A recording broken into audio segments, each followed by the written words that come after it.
guess I was about 29, so I'd gone from what you call nowadays orthorexia, which is just severe restriction of food, over-exercising, and the irony was I looked fantastic, and I got a lot of attention for it. Everyone was asking me to personal train them, and guys were giving me attention, so everything was quote-unquote working, because I was just felt so alone, and I just wanted someone to say, wow, you're amazing. You know, you look great. So I was getting that, but it was this precarious position, because if I would just eat something that I wasn't meant to, or not get the exercise in, I would just think my world was crumbling. So it was kind of like being on this very, very small pedestal, and I was so scared to get kicked off. Welcome back to the Open Up Podcast, everyone. It's episode 99 with confidence expert, Dr. Kat. Thank you for doing this. Thank you so much for having me, and I'm loving this spot. It's awesome. It is amazing, and I'm grateful to have it. Short Black and Sides Cafe and Barber Shop down here in Como in South Perth. Super grateful. First question straight off the bat. It's a little bit of a deep one. It's, how would you describe the way that you view yourself as a woman and or human? Am I allowed to swear? Yes. Fucking fabulous. That's how I see myself. And it's funny. I mean, it's taken me 41 years to say that. And the funny thing is that the more women I meet, the more I realize is that we're so scared to say something like that. Yes. Because we just think everyone watching is going to think, what an egotistical bitch. But the fact of the matter is, we're damned if we do, damned if we don't. So I'm just going to roll with it.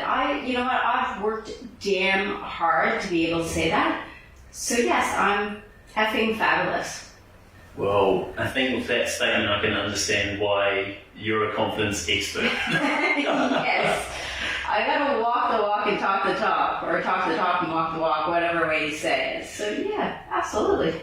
Alright, so your story pretty much starts in childhood, so we're just going to dive straight in, and you can walk us through it from there. Absolutely. So everything that I do today is based on past experience, and I'm sure similar to what you're doing and similar to a lot of people. I think it just makes it more authentic and more real. So this is a very long story short. The long version requires copious amounts of alcohol and time and so forth. So, and this is after a lot of therapy to realize this. It's not like just that I woke up one day and I'm like, oh, this is my past and this is the meaning of it and I'm good. So the major sort of spark or catalyst was my parents separated, and that's when I sort of lost my identity, and I was living in France at the time. So I'm originally from Canada. My father was on sabbatical, and so I was in this weird spot, weird languages, weird culture, and I didn't really know who I was. Came back to Canada, and I was still trying to find myself. And at the time, when you're a kid, you don't realize that whatever's going around you is not your fault. You just think that this stuff is going on, therefore it must be because of me, because we're kind of sponges to that. So I think I took a lot of stuff internally, and I self-blamed a lot. When I hit about 12 or 13, at the time in high school, anorexia was cool. So the goal was actually to eat so little that you fainted. Wow. And I'll always remember there was this one girl, Chrissy Fowler, and she fainted at school. And I remember being so jealous of her because I love food. I mean, I'd spent a year in France and everything is around sex and food. And I was too young to worry about the sex part, so I just loved food. So, you know, here I was in this precarious situation. I didn't know who I was, and I was just looking around me to try to figure out, okay, who should I become when I grow up? So that was my first step into disordered eating. I then got caught up in the wrong crowd, lots of drugs and so forth. And I was only 14, 15 when this started happening. Started drinking, going to school drunk, started selling drugs. And my mom knew I was in this precarious position. So we ended up moving to Italy, to Rome, Italy, which on the outset sounds amazing, and it was, but in Italy there's no drinking age. Drugs were rampant, so I just got caught up in the wrong crowd again. My mum ended up coming back with her husband back to Canada, that is, and I stayed in boarding school, and that's really when I started to flourish. But before then, I was dating a guy, and he was violent, physically violent. He hit me a couple of times, And I remember once, I was only 16 and 16 or 17, trying to figure this out, and I got hit, and I hit the ground, marble ground, and my whole jaw was bruised. And I remember that no one really brought it up except for one of my friends, and he said, what went on? But it was sort of like, we don't know how to talk to you about it or anything like that, so it was just sort of brushed under the carpet. Nevertheless, after Italy, I ended up doing really well in school. Despite all this, I started to flourish, came back to Canada, moved to Toronto, which is a massive city, and I loved food, but I also had the inclination that maybe I should go to school. So I started at the University of Toronto in Business 101 in Italian, like random subjects. But I also got a job at this amazing restaurant. It was like the restaurant of Toronto. And I don't know if you've ever worked in the restaurant industry, but yeah, it's very fast paced. And if you want to stay away from drugs, alcohol, and all that kind of stuff, that's not the way to go. So I was still very young. I was 18, and they made me pastry chef of this massive restaurant. So I had this immense responsibility, was growing up extremely quickly, and still had no idea who I was. So it was still this balance of disordered eating and back and forth. Speed things up, met a guy, ended up opening up my own restaurant and catering business. That went bankrupt for $250,000. After that, my parents always said, we'll always pay for your school, so why don't you just give it a try? Ended up getting bursaries and scholarships and ended up getting stuck there for 10 years. And throughout all this time, I was still dealing with severe mental health issues, severe depression, anxiety, but it wasn't spoke about back then. Yeah. We didn't have social media, so you just think you're very insulated to everything, and you just self-blame all the time. So during this time, I was suicidal for the second time of my life. The first time I attempted, obviously unsuccessfully, suicide was when I was 15. I took a half bottle of aspirin. Wow. And do you remember why? Just felt very alone. Felt very, very alone. And I still remember that feeling, and it's that feeling that really catalyzes what I do every day, because I know there are so many people out there that struggle with these thoughts, feelings, and emotions, and they self-blame. Yeah. And that's just so incredibly unfair. And it's not about suppressing those emotions, it's about understanding them. And how can we move forward from that? But I think really this feeling of feeling alone is the main thing. And that's again what happened when I was about, I guess I was about 29. So I'd gone from what you call nowadays orthorexia, which is just severe restriction of food, over-exercising. And the irony was I looked fantastic. And I got a lot of attention for it. Everyone was asking me to personal train them, and guys were giving me attention. So everything was quote unquote working, because I was just felt so alone, and I just wanted someone to say, wow, you're amazing. You look great. So I was getting that. Yeah. But it was this precarious position, because if I would just eat something that I wasn't meant to, or not get an exercise in, I would just think my world was crumbling. So it was kind of like being on this very, very small pedestal, and I was so scared to get kicked off. So I remember once I went from this severe restriction into binge eating. And I remember this one time I was going to basically Friday night dinner at my grandparents, and I'd binged all day, and I remember driving up to their place just thinking, just driving into a telephone pole, because at least, even if you don't die, at least you'll be hospitalized, and that will prevent you from eating. And I just remember all the telephone poles going by. I'm like, this one, do it. Something obviously prevented me from doing that, and I really do think it's my father. My father and I have an extremely close relationship, and I always thought I would never do that, because that would kill my father, and I would never do that. Nevertheless, so blah, blah, blah, blah, blah. I ended up coming out here on scholarship to do my PhD. Wow. That was the third time I was suicidal, because I was 30, single. Everyone else, their life looked amazing. They had the partners, they had the kids, they had the job, they had the this and that. And I kept on saying, well, why can't I meet a guy? Why are all the guys these dicks that just mess around on me and this and that? And one day I was talking to a friend and he said, listen, you're the common denominator in all this. Don't you realize that? And it kind of felt like in the movies, like, when they do the slow motion punches and like, whoa, like that, that's what it felt like. It felt like a punch in the stomach, slap in the face, and essentially like, it's your fault. And hearing that, although it was extremely painful, was one of the catalysts to push me forward into what I do today. But after that, I ended up getting on a plane, crying the entire way, went to go see my mom and binged the entire way. So it wasn't just a light switch. I want people to understand that. It was a shitload of therapy after that.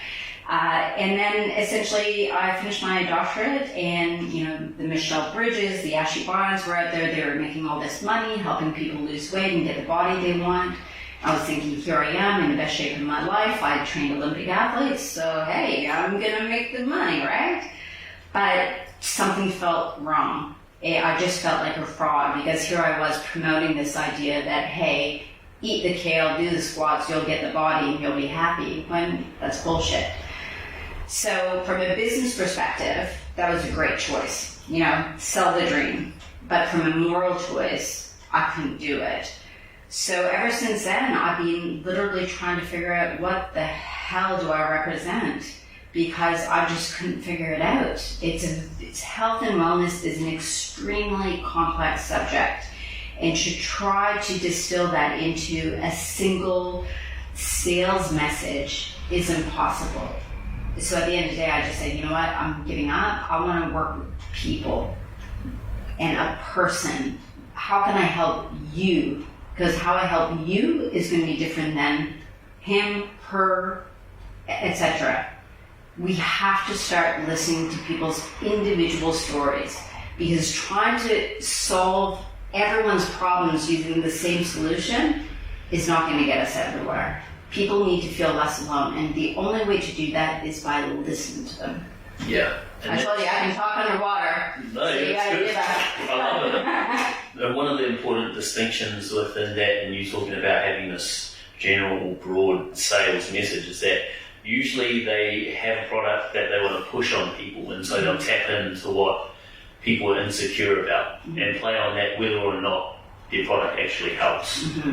And it's a cool contrast to see that morality coming through when you're unwilling to do that, unwilling to put people in that position to receive that sort of service from you and make that money off them in that way, when you were someone who wanted to, I guess, injure yourself so that you wouldn't eat. Yep. It's like so much respect for the people around you and the people that you might impact, but like a severe lack of self-respect and self-love. It's a hard balance, because as Oprah says, you can't help people if you're broke. Yeah. So I'm still trying to find that balance of, I guess, like still having a successful business where I charge people enough to keep my business going. But then I hear these stories. I mean, like last night I had this beautiful lady message me that she had her partner had just broken up with her completely from left field. And it's these kind of messages that it's like 10 o'clock at night, and I can't just say, sorry, do what you can. Yeah. And it's that kind of stuff that it's hard. It's hard. And I think everyone in this field sort of understands that it's a very precarious balance between protecting your own self-care, but also understanding that if you were in that position, wouldn't you want someone to reach out and say, don't worry, I gotcha. Yeah. I gotcha.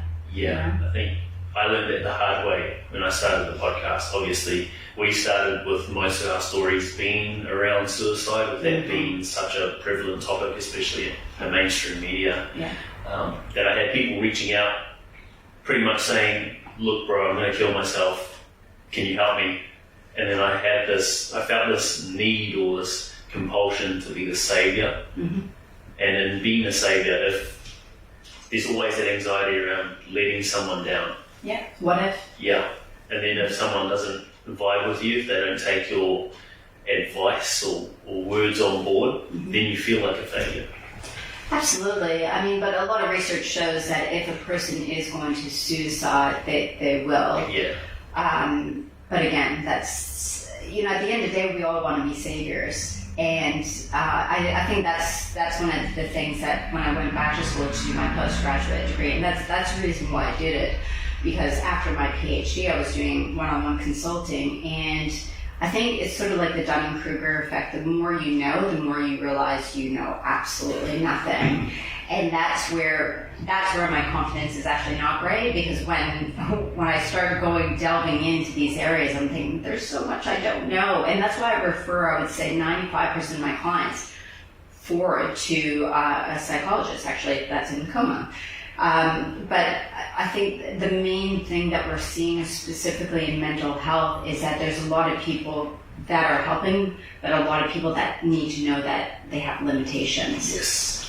And that's, I think, where there's some questions to be raised about, this. It's great that mental health is being spoken about, but we have to be very cautious. Yes, and that's what I learned the hard way. Yeah. Is trying to be that saviour. I had maybe 3 breakdowns, which led to me being suicidal or depressed and suicidal myself. And through going through that fire, I realised that I have to give up this idea of saving everyone. Yes, I might be able to help 1 or 2, but the people that don't have the tools to help, it's okay to be Robin in that situation. You don't always have to be Batman. You can forward someone on. Brilliant. That's good analogy. Yeah, and that's what Open Up's become. That's what I envision Open Up being, apart from mental health media group, is referral service almost, because they don't see us as the help. Absolutely. And sometimes, I think there needs to be funding. There needs to be more funding around this, but people underestimate the power of just going to meet someone new. Every month I hold a free walk and talk.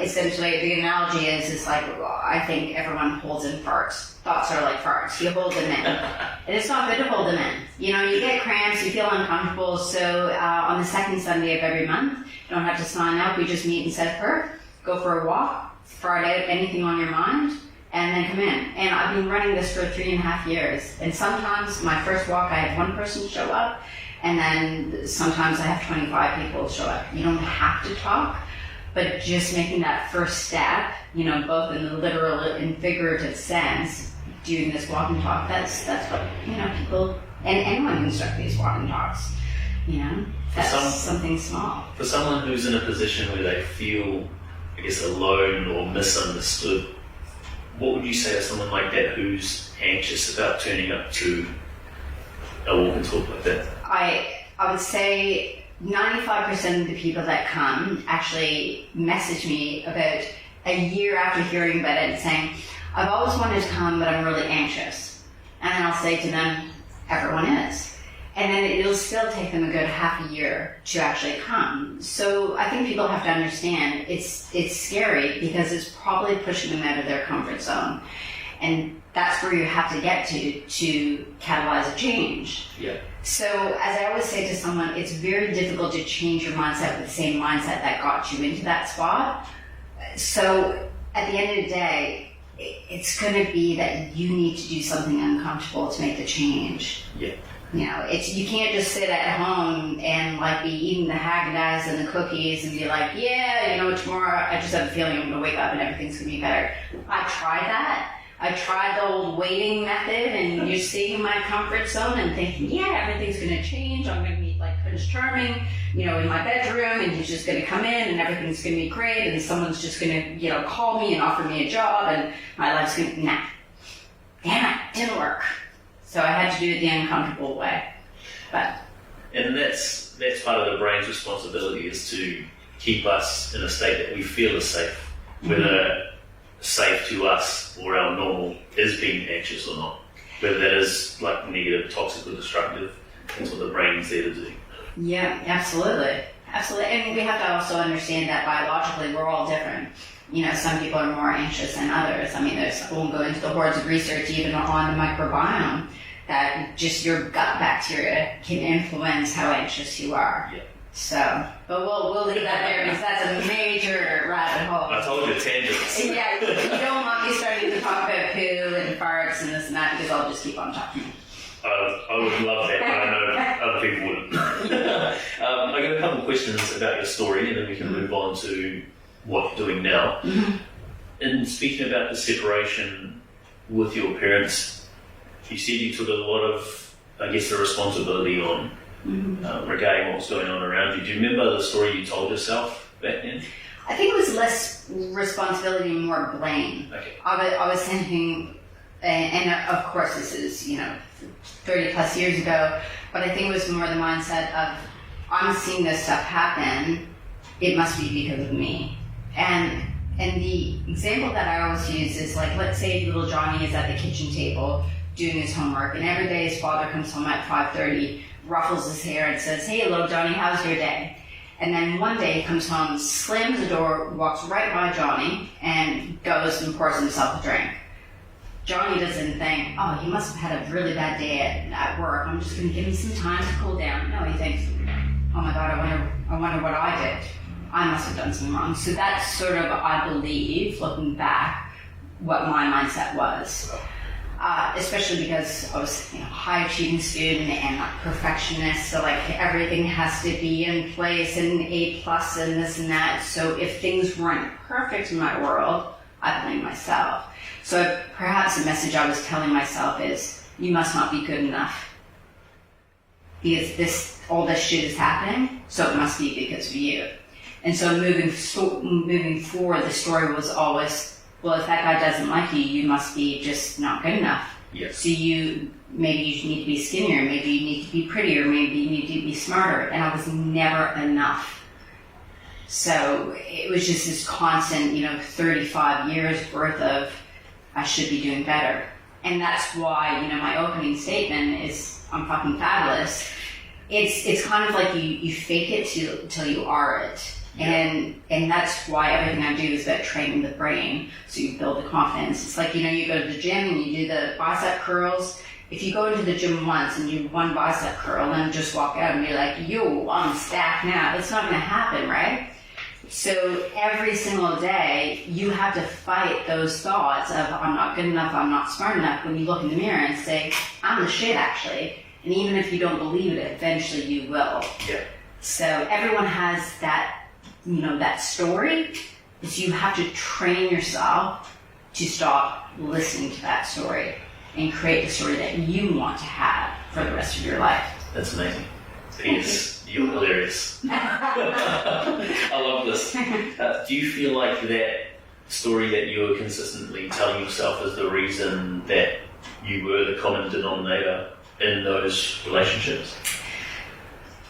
Overall, yes. I think it's definitely very complex. I think because I perhaps wasn't getting the love that I needed at home. Not to say that my parents were loving, they're amazing, but I guess at the end of the day, when you're in a bad situation, sometimes you don't make the best decisions, and that's I think where my parents were at. Sometimes when you're in this yucky situation, perhaps you might not think of the people that you need a bit of caring. So I think now I've completely lost the train of thought. Your question was? Being the common denominator. Common denominator, thank you. So I think because of that, moving forward, I always thought I had to fix situations. Wow. So examples of this is, for a long time, it's interesting, I was speaking to someone about this, that for a long time I would actually try to steal, if you will, married guys, married men, because I was thinking, if I can get them to love me, that means that I'm good enough for them to leave their wife or leave their partner and come to me. Like, that's how I was in thinking that I had to be so amazing to compensate for the fact that I was not amazing, and I wasn't the center of attention, and I wasn't the most important person. It was always about me. All the attention needs to be on me. Wow. Yeah. It's a horrible place to be in. It is, but you know what? It is what it is, and learn from it. And for me, God knows how many years, I just woke up cringing cringing and disgusted at the person I was, like literally disgusted. At the end of the day, you can't change it. Yeah. You can't. I was a shitty person. I was an asshole. I was an asshole to friends, and I can't change that. I've tried to apologize to a lot of people, but at the end of the day, sometimes you make shitty decisions when you're in a shitty situation. I think that's a good segue into how did you then work through all of that? I think you said Therapy. on your way Shitloads of therapy. that guy, one of your friends, gave you like a gut punch or a sucker punch. It made you realise that you were the common denominator in all these situations. So therapy, what sort of therapy? And It's basically talk therapy. I was really fortunate when I was at the University of WA, Western Australia, that they had a fantastic psychology department. And for students, you can get actually treatment, sets of 8, for only $15 an hour. I mean, it was incredible. It was with students that were in training. But at the end of the day, talk therapy is mostly about the relationship and the trust. And I just happened to have, he was actually a prof. I don't know why I had him. Perhaps maybe I was like that hard case that no one wanted to touch. But the funny thing is that we just clicked. And it was funny because he was like 6'4" tall, bald dude, and like we couldn't be any more different. Like he had no background in eating disorders or anything like that, but we just clicked. But I think also because I was finally in the mindset of I have to do something if I'm going to change. Yeah. You know, I have to stop blaming, like, oh, it was because of you, because of my parents, because of this and that. It wasn't because of them. It was, at the end of the day, it's my choice. So it was. I can't tell people, or you can't underestimate the power of talk therapy. It sounds so simple, doesn't it? That you just talk. Yeah. You know, at the end of the day, everyone talks. And so how could that help? And because I was a physiologist, I was like, what is this psychology bullshit? I'm like, I'm not into this hippie stuff, or I'm not going to talk about my feelings. And I'm like, what is that going to do? So I was a non-believer. But all my friends were saying, you need help, go. And because I was just in a bad place, I was like, you know what, I gotta try something. Had you been open to being that vulnerable before? No, so I had tried to go to therapy back in Canada, and I think partially I wasn't in the mindset because I was still in the, I got this. Yeah. Everyone else is wrong, I'm right, because I'm so amazing. People have not figured that out yet. And I was like, you know, I need to eat this way. I need to starve myself and over-exercise and run on broken bones and come home with bloody feet and like broken nails and stuff like that because of running so much. No, this is how it should be. And so you got to get to that point. It's like, you know, the analogy, you can lead a horse to water, but you can't make him drink. Yeah. And that's the thing. I was just like the horse that didn't want to drink. And then, you know, after that gut punch, I was like, you know what, maybe, it's partially my fault. Yeah, just go from there. But after that, it's sort of, you have to be open to doing things differently. Yeah. You know, it's definition of insanity, doing the same thing, blah, blah, blah, blah. And at the end of the day, you sort of have to relearn how to live. You have to relearn how to really digest your thoughts and be like, is that really how I want to think about myself? Is that really the decision that I want to make for my life? And it wasn't, everyone's like, oh, it sounds like such an amazing light bulb moment. I'm like, there was no light bulbs anywhere. There was dimmer switches. It was like one day I was like, I see the light. And then the next day it was complete darkness. And it was like back and forth. And still nowadays, yesterday I spent the day in a friggin' bathrobe, sulking. You know, everyone has shitty days. But the only way to appreciate the sunny days is to have those shitty days.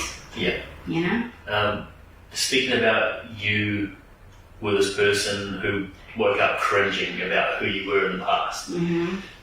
I'm assuming this is a problem for a lot of people who have been in a similar situation. I know I went through about 10 years of hating myself for being a cheating narcissist, which obviously impacted the way that I interacted with women, and it's played a major role, I feel, in me sabotaging close relationships, being someone who's only had like one or two really close friends at a time, because I felt like I didn't deserve to have that level of friendship or a wide friend group. How would you go about, I guess, that process of seeking forgiveness for yourself or forgiving yourself? Yeah, no, it's such an important part, and it sounds to me that you're continuing to try to do that. I think it's going to be something that we all have to do until we're 1 foot in the coffin. I think that the main thing is funnily enough, it's using mindfulness. And I remember one of my good colleagues and good friends during my doctorate was doing mindfulness in sport, and she sort of introduced this concept, and I'm like, oh god, this hippie bullshit again. And like she was describing it to me when she learned it, like that they were taught how to look at a raisin and look at the wrinkles. I was like, just fucking eat the raisin. Who cares? So I was really, again, like, no, I'm fine, this and that. But I guess I developed my own way of using mindfulness, and I think everyone has their own method. And it's just a special way at paying attention to your thoughts. And that was really the technique that I used to go from, I was such a crap person, to, hold on, what am I really feeling here? And at the end of the day, I felt ashamed. I felt extremely ashamed at my past, and angry, but mostly ashamed.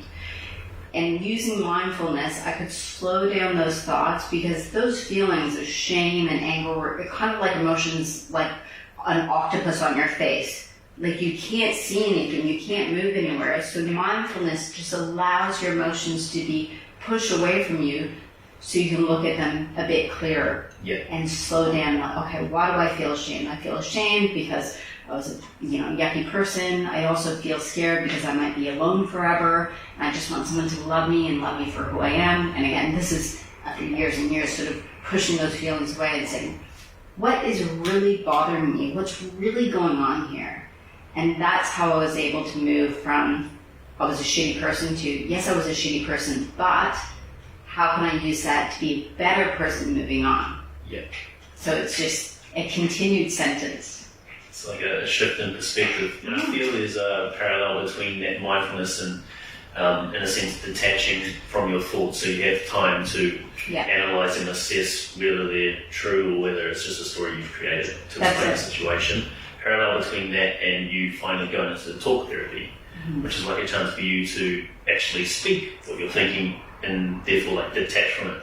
That's it. Yeah, it's kind of like a big bowl of spaghetti. Your thoughts are just everywhere. They're just crawling everywhere, and it just sort of puts everything in place. It slows things down, and I think there's still a stigma going to speak to someone nowadays, but thankfully it's getting less and less. Like back home in the States, it's like, yo, dog, I went to my therapist this week, and you wouldn't believe what she said. And here it's like, I went to my therapist. It's still very like, I'm not crazy, but so it's still, we got to get to that. My therapist said. It means you're broken here. That's the stereotype anyway. Yeah, absolutely. And that's why I love these things, are you man enough? Like, are you man enough to actually, put your hand up and say, I need help? I love those kind of, the slogans and those new sort of things that are coming out. I think they're great. All right, let's get to what you're doing now. Yes. Confidence expert. Yes, and a lot of shoe shopping, but we'll leave that aside for the time being. Yeah, it's funny because I started as a body confidence expert, but at the end of the day, I felt like a bit of a dick, because at the end of the day, I'm a size 6. And yes, I've dealt with severe body image issues, like to the point of I've called surgeons in the past to get liposuction. Shit, man. But at the end of the day, I am the stereotypical norm, if you will, of body shape. So who am I to say to someone who might be overweight, who might have been insulted by people or their parents, who am I to sort of tell them how to feel? And I don't think I have that right. What I can do is help them with their thoughts. I can't help them with the fact that this society is basically an asshole, saying that they're not good enough. I can't help the fact that, we have these skinny lollipops and stuff like that. I'm doing my best to stop it. But that's why I sort of changed into confidence, because what I can do is help a person train their brain. I'm using that as an analogy. obviously you don't like train your brain, but train your brain to build your confidence. And I use two specific methods. So the first one is science-based education. So I truly believe that education is such a powerful tool to help people change, because the more you know, the less you fear. The less you fear, the more you grow. That's how it works. Anyone who says it doesn't work that way can talk to me. Right? That's how it works. Second thing is social connection, which is exactly what you're doing. Start the conversation. Have someone to be like, you know what, I get you. I've been there. I understand what you're going through. I can't help you, but I can listen to you.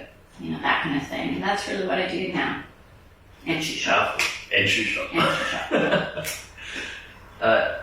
In saying that you, I guess, went through this period of cultivating a level of mindfulness where you could detach and look at your thoughts, what were some of the lessons that came through for you from some of the stories that you told yourself throughout your life? Mm-hmm. One of the main lessons is responding versus reacting.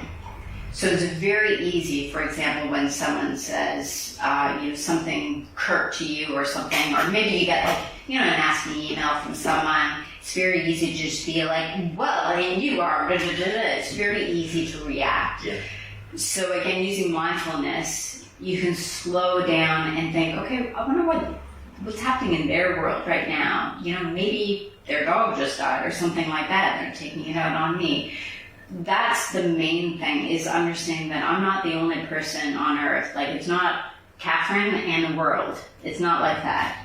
It's the world. We have to see things from different perspectives. That was the biggest lesson I've learned, is to understand that I have to think about others as well when it comes to me.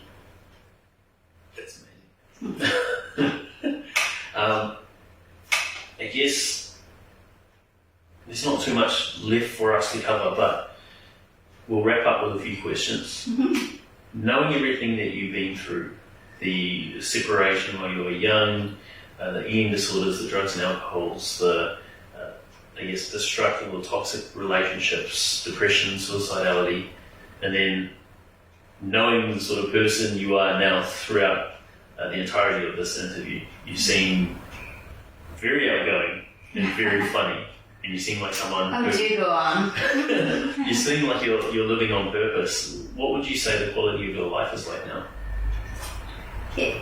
That's a good question. I've lived a very blessed life. I think a lot of that is perspective. I don't think, I don't wake up and everything is like laid out for me, and I don't have someone like wiping my ass and stuff like that. It's like, but at the end of the day, I think it's just every day I wake up with one mantra, and it's my life, my responsibility.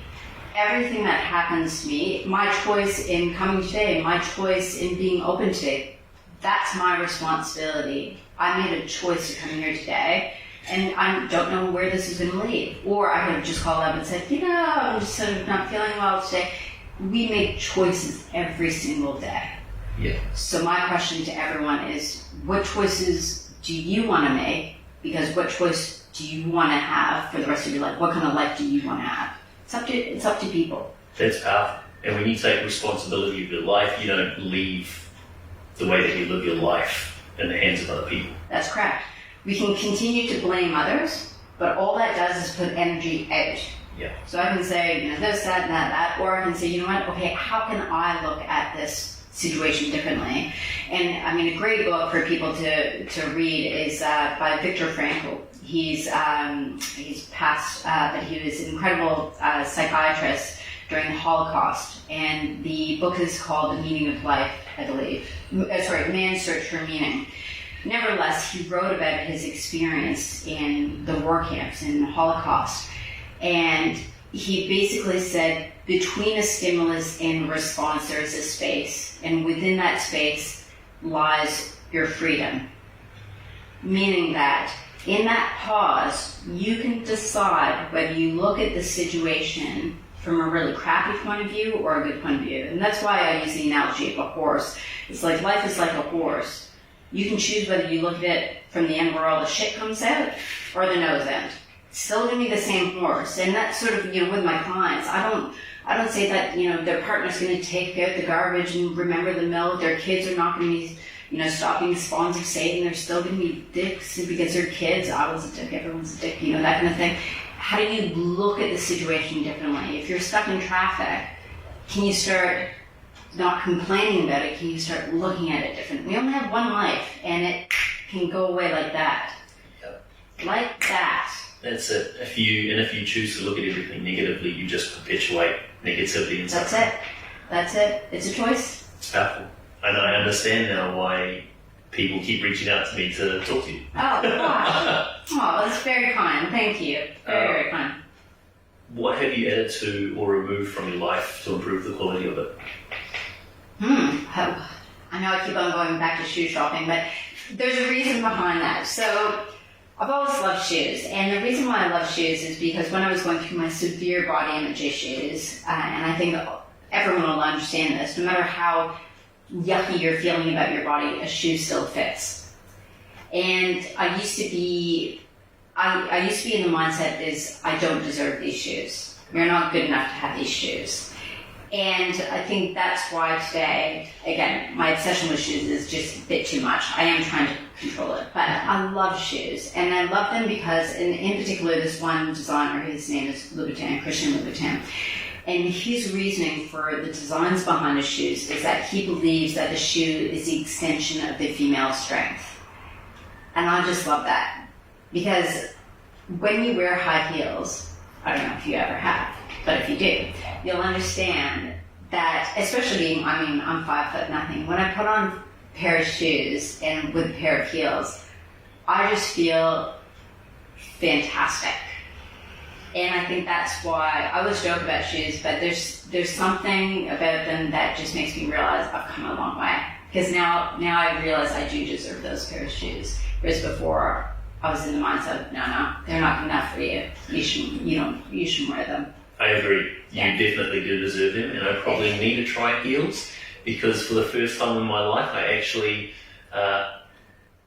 brought awareness to my height, measured myself, and I'm not 6 foot like I thought my entire life. Oh, which really? was like a gut punch. I'm 5'10". That hurts so much. Height is just a number. It's just a number. Yeah. All right. Anything you've removed from your life to improve the quality of it? Removed is basically, again, my negative mindset. Again, I think with doing that, you naturally remove other things in your life, but you don't really realize that you're doing. Because at the end of the day, traffic's still going to be there. People that, I remember once getting this email from someone saying, go back to Canada, you skinny anorexic bitch. Well, I can't prevent those emails from coming in. What I can do is remove my negativity around that. Again, going back from, reacting versus responding, I can remove my reaction and I can choose to respond to that. So for me, it's more about adding positivity rather than removing stuff. That's amazing. Yeah. And does that response help when people call you American? Don't call your girlfriend. I get that all the time. Yeah. All the time. People think I'm from Jersey. I'm like, yo, I'm from the Bronx. What are you talking about? You're amazing. Last question. Yeah. If you had the chance to put a message on a billboard somewhere where you know thousands of people would see it every day, what would that message be? It's not your fault. Wow. How did that come out so fast? That never happens. Oh, really? Yeah.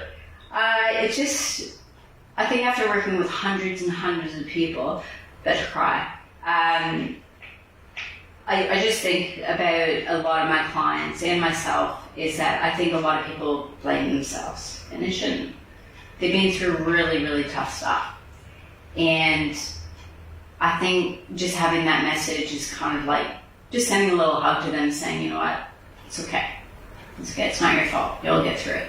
That's amazing. And I'm certain that'll mean something different to everyone who reads it. Yeah. It's beautiful. Yeah. Thank you. To wrap up, I just want to acknowledge you first of all for making time for this and knowing the position you're in and the people that you're helping. I can imagine that your time is valuable. And so for you turning up to this to help me make mental health mainstream means the world to me. But I'll acknowledge you most of all for knowing what you've been through, turning that pain to purpose, learning from all those mistakes, failures, lessons and bumps along the road, and then doing what you're doing now, helping people. Thank you, that's very kind, and thank you for all what you're doing as well. Thank you, buddy. Great. I need to make sure that I acknowledge our two sponsors. Number one, CrossFit Long Haul out there in Maddington. If you were in Perth and you were looking for a CrossFit gym that is all about good fun, good times, and a holistic approach taking into consideration the physical, the mental, as well as the nutrition, then please do yourself a favor and go check out CrossFit Long Haul Maddington, owned by a very good friend of mine, a beautiful human and a beautiful soul in her own right. Now, sponsor number two is Leadership for Growth with Brendan Usher. That is specifically designed for middle managers and focuses on three key areas, those being people, vision, and self. Now, this is tailored to suit those middle managers, to turn you from that manager into a leader, to accelerate your career growth.